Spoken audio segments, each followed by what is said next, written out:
Welcome to the Oral History Project of Criminology. We are here in Washington, D.C. at the meetings of the American Society of Criminology. And I'm pleased that we are going to be interviewing Dr. Dina Siegel of the Netherlands to talk about her life and distinguished career in criminology. Dr. Siegel is a professor of criminology at Utrecht University, and she's been there since 2009. And Dina, as we look at your career, you've written in a remarkable variety of areas, including organized crime, women in crime, cultural criminology, diamond smuggling, human trafficking, among other areas. So the breadth of your work is quite broad. But let's start talking about how you got from the very beginning of your life into your life of criminology now. So it's my understanding that you were born in the former Soviet Union and were educated in Israel. Can you tell us how that all came about? What that journey I was like? born in Chisinau, this capital of Moldova today, which is a separate country. I was born in the country which doesn't exist anymore, which is Soviet Union. I immigrated to Israel in 1980, and I studied at the Tel Aviv University. I studied sociology and anthropology. I did my master's degree there, and that's how it came. I see. And then you ended up doing a PhD at Amsterdam. Yes, then I married my Dutch husband and we moved to Amsterdam, and I did my PhD at the Free University of Amsterdam. I did it in anthropology, in cultural anthropology, and the subject was on immigration of Russian Jews to Israel. It was a big immigration in these years in the 1990s, huge immigration, and I was looking into political integration of them and creating of new political parties in Israel. I see. And how did you then move from the anthropological look at that migration issue into a criminological perspective? It was quite logical, because one of the critiques on my book was that I didn't talk about the infamous Russian Mafia. So the first question was, why wasn't it there in my dissertation? I was talking about political absorption, about ethnic tensions between different ethnic groups in Israel, but no crime, no criminals. So one of the critics was Professor Frank Bovenkerk, and he asked me, why? And so I was very frightened. How shall I study the Russian Mafia? And then I decided this is the next step. So I've got a postdoc at the Utrecht University when I'm working there now, but at that time I was just a postdoc, and I started research on Russian Mafia in the Netherlands. It was commissioned by Ministry of Justice, and they asked me to see whether there is a danger or the threat of Russian Mafia activities in the Netherlands. Is it a danger to the Dutch economy or Dutch democracy? Sure. So that's what I did. Oh, so very interesting. And if you look at the body of your work, your approach is often what I would call the microapproach. You tend to start from the bottom up rather than looking at the top down. So you always seem to begin and rely heavily on interviews in all kinds of settings. Yeah, that's right, because I was always anthropologist. I remain anthropologist. So I'm using anthropological ethnographic research methods. So I actually what I did with Russian Mafia research, I was doing participant observation among the Russian immigrants. That's how it started.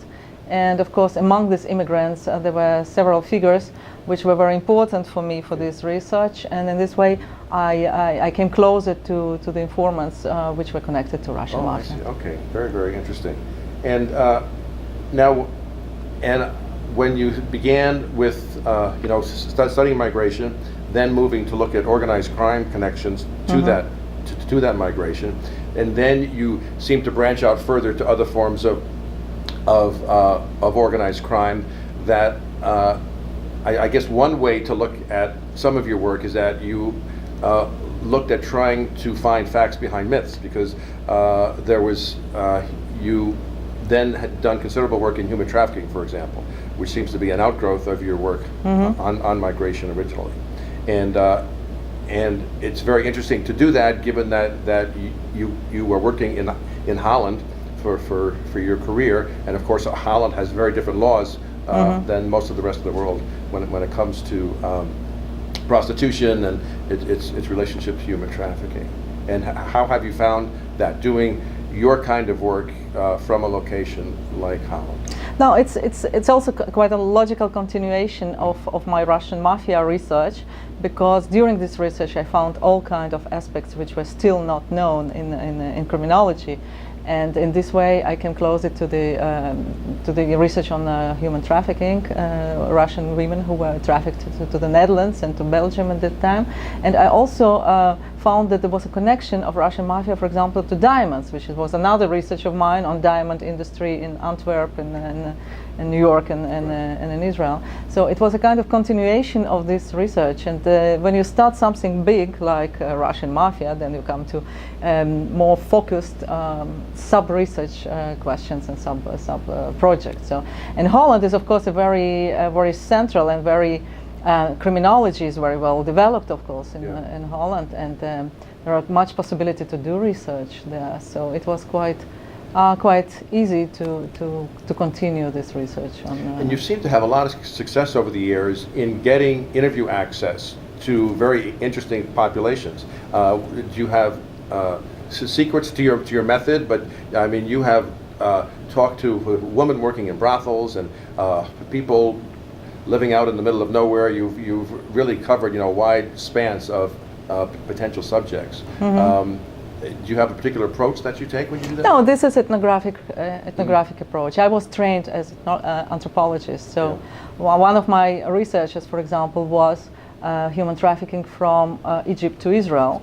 And what I did, I just followed them. I went with these women together with so-called traffickers who were not traffickers at last, what we discovered, and the whole route from Egypt to Israel through the Sinai desert on camels and jeeps and all kinds of romantic things. But this is very anthropological approach, to be there, to try to reach these people, to see what they are doing, to participate in their activities, and of course to listen to their stories. So I'm trying to apply these anthropological methods, ethnographic approach. I believe also in this ethnographic approach really very, very much, because I'm not statistic specialist. I cannot count, and what else can be? Interviews, interviews is important, but you also not only want to listen to people who give, but you want to see them in action. Everybody can tell something, but I want to see them really in real life, in real settings, in natural settings. And it would seem to be especially important in the areas that you study, because there is so little good data to begin with. So everybody comes with their policy prescriptions, but there's very little data on what is the true extent of human trafficking in various regions of the world. This is still one of the biggest problems. We do not have enough empirical data. Right. We're just repeating each other. We're repeating our articles. We write again the same stories, a lot of quotes, but we need to bring new insights, new ideas, and new data, of course. Right, and it would seem the best way to generate hypotheses would be to talk to people who are involved in absolutely. It's like a doctor, you cannot make a diagnosis when you're not touching the people. It's very simple. You cannot do it on distance just because somebody else said that he is ill. He's ill. Yeah. Right. Good analogy. Now, from 2001 to 2008, you were on the faculty of law at the Free University. And was there a reason why you landed there? Yes. In 2001, in the Netherlands, we started 3 bachelor and master programs in criminology for the first time. Usually, criminology was a very small part of law. And in 2001, there was a big program. Free University, Rotterdam University, and Leiden University started these bachelor programs, and I was connected to the Free University at that time as a teacher, as a senior lecturer there, and I was involved in this program. Yeah, and this was all concurrent, really, with the explosion of interest in criminology in Europe, the growth of criminology as a separate discipline apart from law. Because, as you know, the European Society of Criminology was founded in the year 2000, and you were one of the founders. You were on the executive board of that group. How do you explain that, the time period and the dramatic growth? Because now the European meetings are attracting over 1,000 people a year, and the European Society has only been around for 15 years. Yeah, actually in Lausanne was for the first time the first meeting of the first annual Congress of European Society of Criminology. There were around 300, 200 people. In Porto, the last time it was about 12 or 1300. Yeah, it was a kind of influence of Americans. You know, we always look at the American Society of Criminology, and then there was a board, and they decided, okay, why don't we do it also in Europe? Because we do have enough programs and enough settings to do it. So, but this was a kind of competition with Americans. Like, why do we always import American criminology to Europe? We have a lot of things in Europe which Americans do not know, and which can be very interesting for research. Yeah. So let's focus on Europe. And this was the idea behind the whole establishment of this European Society of Criminology. And then, of course, it grows, and now you see that many Americans and Australians and from all around the world coming also to European Society of Criminology, like we do to the American Society of Criminology. Oh, right, yeah, the criminology has totally globalized in the past 15 years. I noticed that you were a founding member of Syrah, which is the Center for Information and Research on Organized Crime. I have a copy of the most recent newsletter here. Can you explain what the motivation for this organization was and what it's doing? Yeah, the idea was, there were two ideas. First of all, to bring together criminologists who are interested in organized crime in the Netherlands. It's a cooperation between several Dutch universities and the Ministry of Justice. And the other idea was to bring together academics and practitioners from policy. And so we organize 4 times per year seminars and, of course, this newsletter. And we do research. We did several interesting projects, including a project you participated in on, for example, traditional organized crime in the modern world, and we publish books. So this is a kind of organized crime working group in the Netherlands. Right, and it's been going strong for now, quite a few years. Now, you've written and edited something like 10 books or so on organized crime, transitional justice, the sex industry, sex trafficking, cultural criminology, diamond trade, underground banking, a whole bunch of stuff. So this represents an incredible range of interests. What's the link among them to you?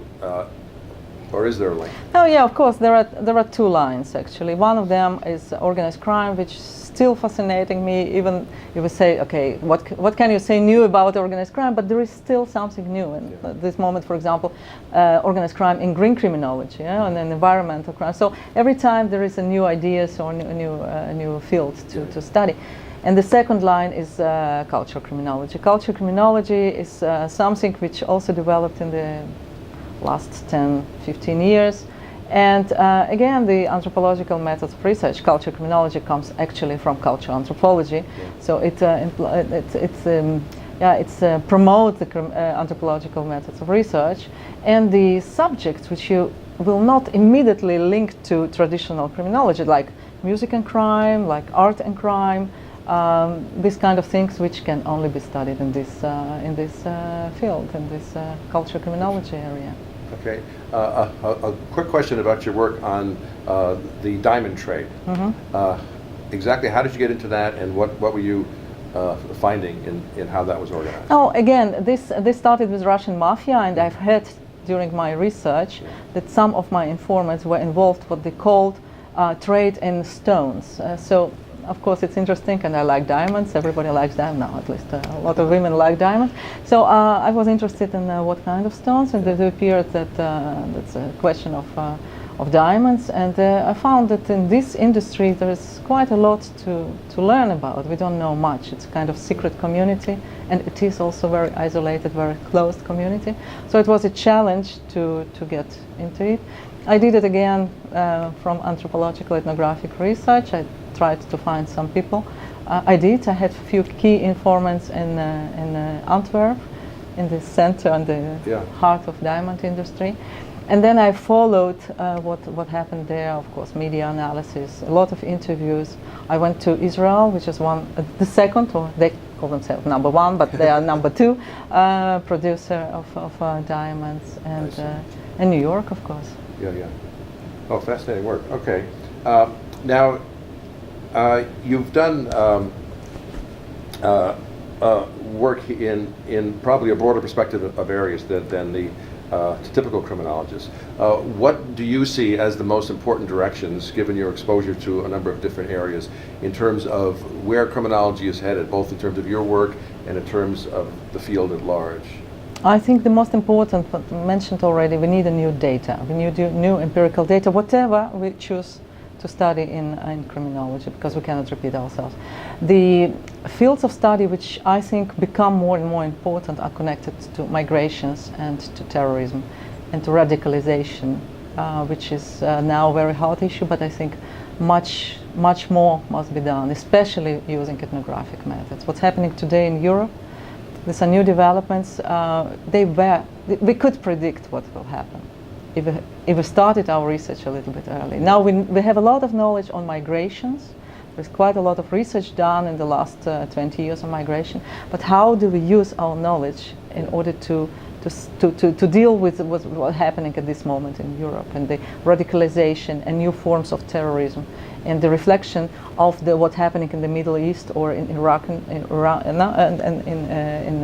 in Europe? This is actually the globalization of the problems. Right, and the link between the transnational crime, radicalism, and terrorism, you see as what link in terms of is it terrorism using transnational crime to support themselves, or is it first transnational criminals who then radicalize? What is your take? It is a nexus. It depends on the situation, of course. What we have seen in Paris, for example. These are people who were second generation of immigrants who were living in Belgium, in Molenbeek, and how they are so brainwashed from Syrian propaganda, from ISIS propaganda, and how do they commit the crimes in Europe. So it's global transnational organized crime. Right.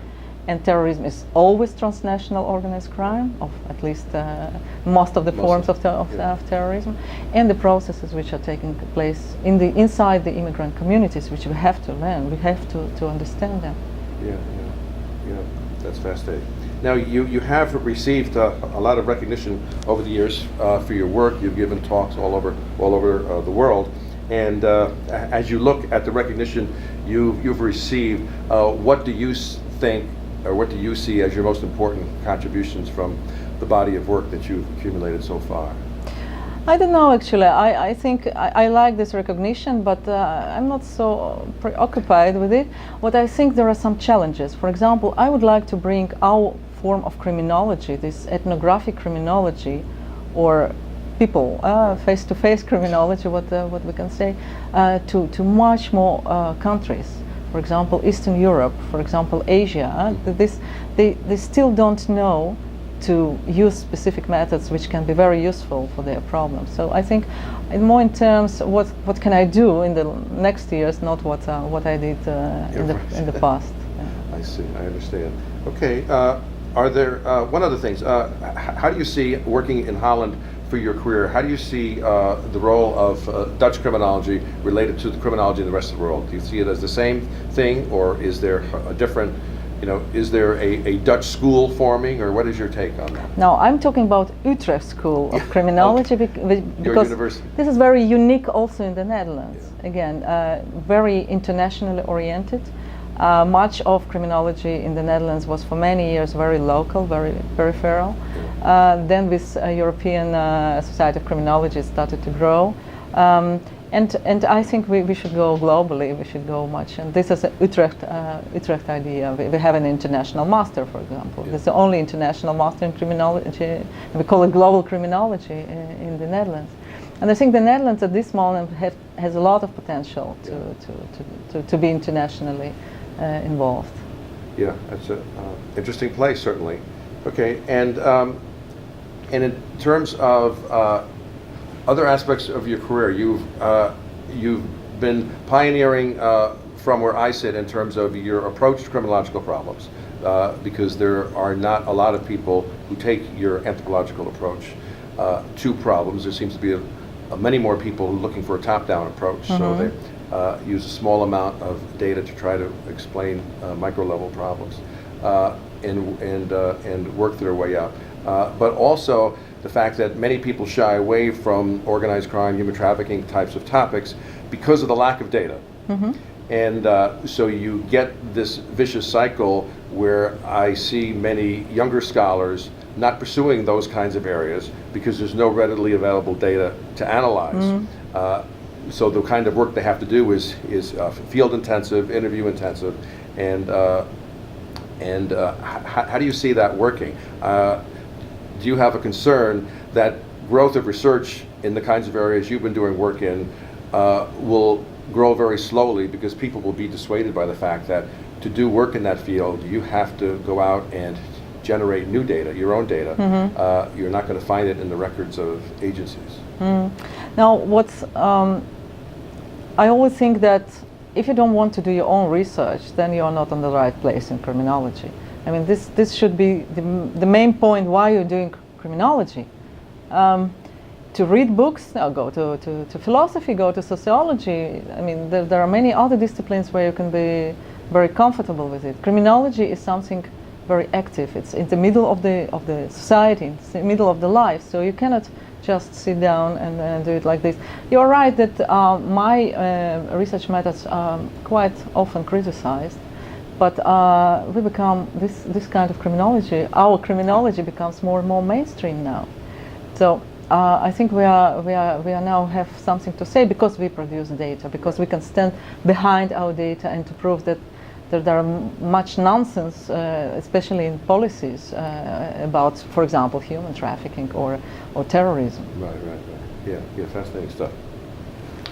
Well, thank you very much. Are there other aspects of your career that I have missed? I mean, you have done a wide range of work, but are there other things I forgot about mentioning? I wrote about crime and music. Crime and music, yes. Right. What did you write? Right.